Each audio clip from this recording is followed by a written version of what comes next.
Hey guys, I have been working on these bumpers and then all of a sudden it came to me, I need to record this, and I've been in a little funk, so I apologize. I haven't had any videos out recently, but I have been doing some work. Been working on these bumpers and the GTO. I got that pretty much almost ready for paint. But I'm getting the bumpers ready. I'm going to try getting them buttoned up today. But I've had some cracks, some dents, some damage, some clips broke off. And so I'll kind of show you what I've been doing. Right here, there's a crack right through this. This bumper had come off, previous owner, and he basically couldn't get it to mount back on. So I am making all the pieces, putting this screen material and melting it into the bumper to hold the integrity of this crack.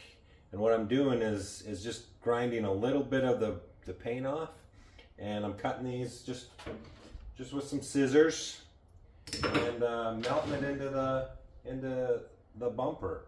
Let me kind of show you here. So I've already, this piece was shaped kind of like like a spoon, I guess, here. And I've been just slowly melting it down the edge of this. There's a crack, and then I'm going to bend it down into this. So right now that this is melted and it's cooled off, I do it in little sections, just like kind of welding on a car. It's just welding plastic.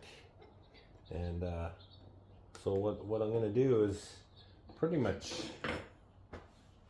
cut this right about here,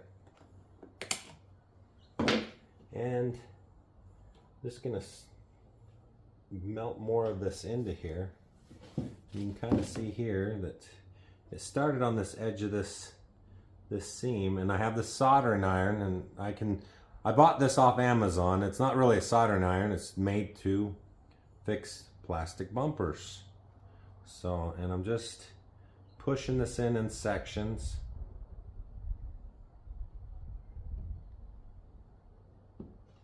And just gonna give this bumper integrity, so it'll be good to use again.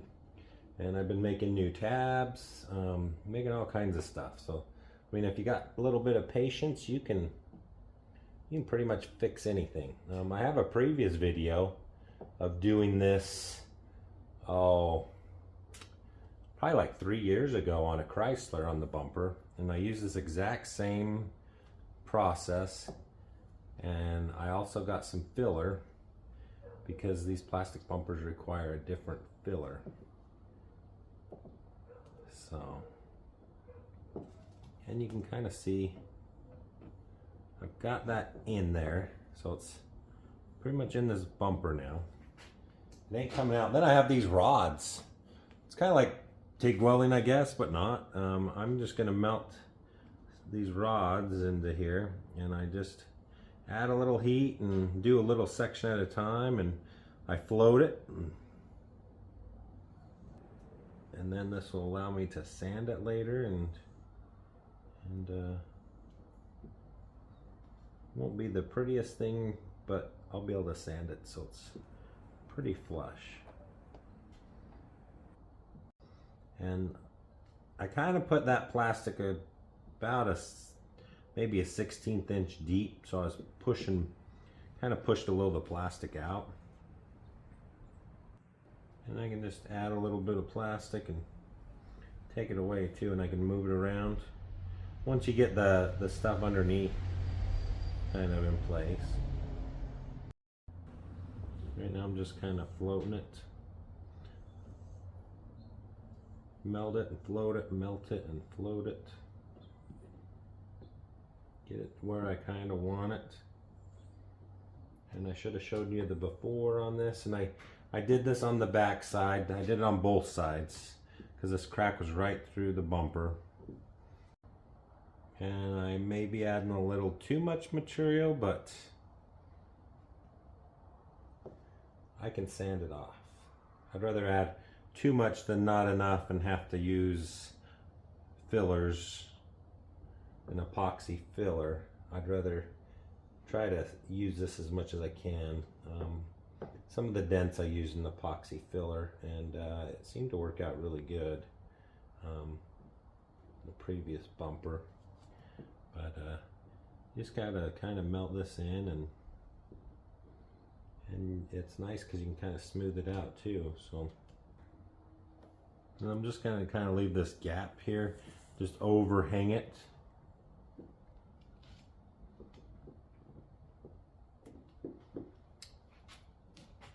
So that kind of gives you the gist of it. It's not the prettiest thing right here, and you can kind of see here I did the back side of this clip here. So I'm going to fill this in also. I'm going to heat it up, and we'll melt that in. I've melted that clip in. I still got to grind it and sand it along with this clip. So it is working out. I mean, I've got a few little flaws here I can still fix.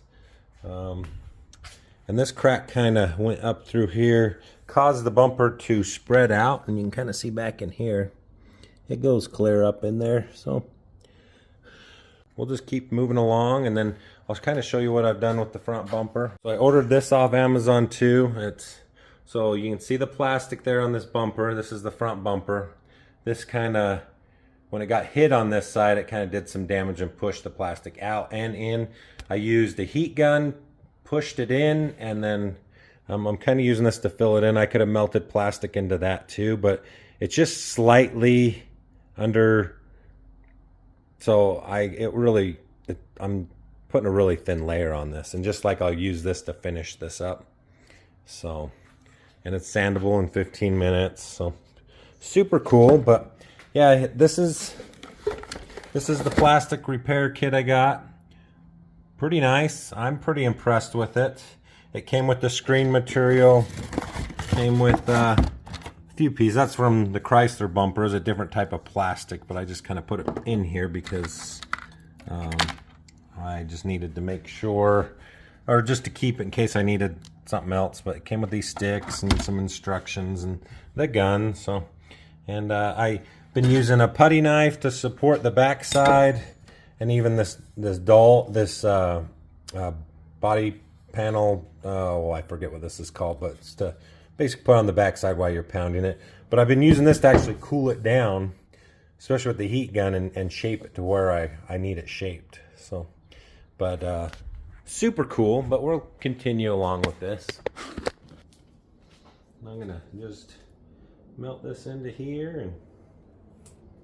And because I don't want to change the integrity of it, I'm going to use this putty knife to hold the back side, because I don't want this to, I guess, reshape the plastic, the original plastic. So,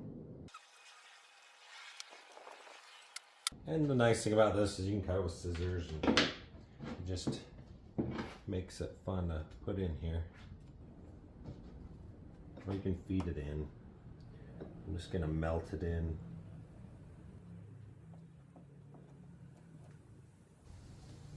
And I can use this to make the holes back in it without drilling them, and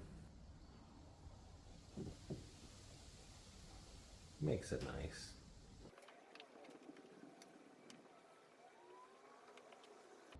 It definitely isn't the prettiest thing, but it definitely do the job.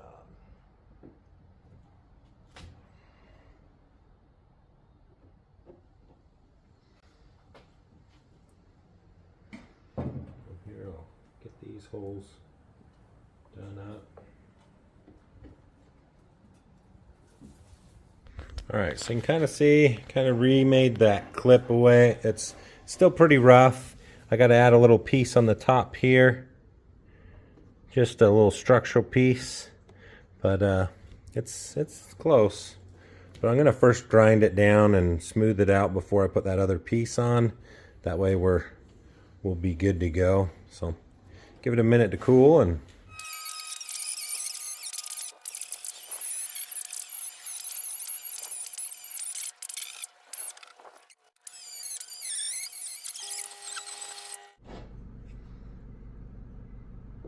so then I'm just going to put a little of this right here, and I'm just gonna mix it.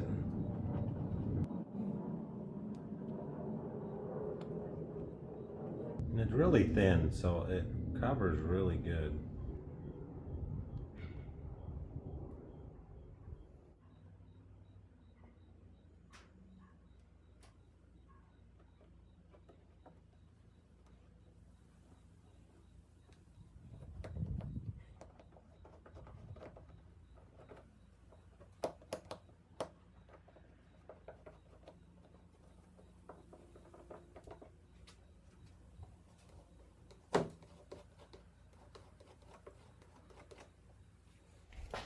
I'm just going to wipe off any excess that I don't really want to sand later. And that's kind of the gist of it. Then we'll sand it, probably add a little bit more, but yeah, show you more here in a bit. Well guys, I kind of got ahead of myself and got the block sanding and priming all done, but here's the final product. Let me know what you guys think. Turned out really great. I'm very happy with this. Guys, hit subscribe, check out more of my videos, and thanks for watching.